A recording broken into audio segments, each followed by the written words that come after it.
अस्सलाम वालेकुम। मैं गरीब औरत हाँ।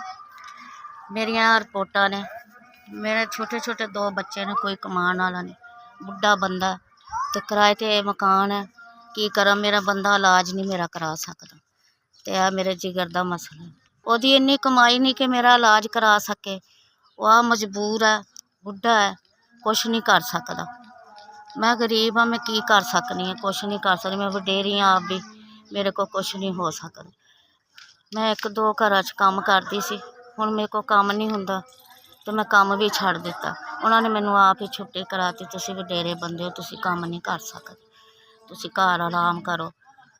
तो मैं हुण मजबूर हाँ, मैं की कर सकनी है? कुछ नहीं कर सकती। तुहाडी मेहरबानी है, मेरी मदद करो। तुहाडी मेहरबानी, मेरी मदद करो, मैं दवाइयां लै सकां, अपना इलाज करा सकां।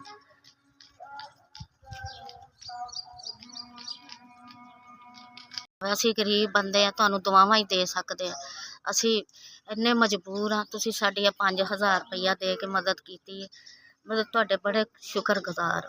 ਤੁਹਾਨੂੰ ਸੁਖੀ ਰੱਖੇ, ਤੁਹਾਡੇ ਬੱਚਿਆਂ ਦੀ ਖੈਰ ਰੱਖੇ। ਅੱਲਾ ਤੁਹਾਨੂੰ ਜ਼ਿੰਦਗੀ ਤੰਦਰੁਸਤੀ ਦੇਵੇ, ਤਾਂ ਕਿਆਮਤ ਅੱਲਾ ਤੁਹਾਨੂੰ ਜ਼ਿੰਦਗੀ ਤੰਦਰੁਸਤੀ ਦੇਵੇ। ਸਾਡੀ ਜ਼ਿੰਦਗੀ ਦੇ ਨਾਲ ਜੁੜੇ ਆ, ਗਰੀਬ ਆ ਅਸੀਂ। ਅੱਲਾ ਤੁਹਾਨੂੰ ਪਤਾ ਨਹੀਂ ਕਿੰਨਾ ਦੇਗਾ। ਮੇਰੀਆਂ ਦਵਾਈਆਂ ਵਾਸਤੇ 5000 ਦਿੱਤਾ। ਅੱਲਾ ਮੀਆਂ ਤੁਹਾਨੂੰ ਜ਼ਿੰਦਗੀ, ਤਰੱਕੀ, ਤੰਦਰੁਸਤੀ ਦੇਵੇ।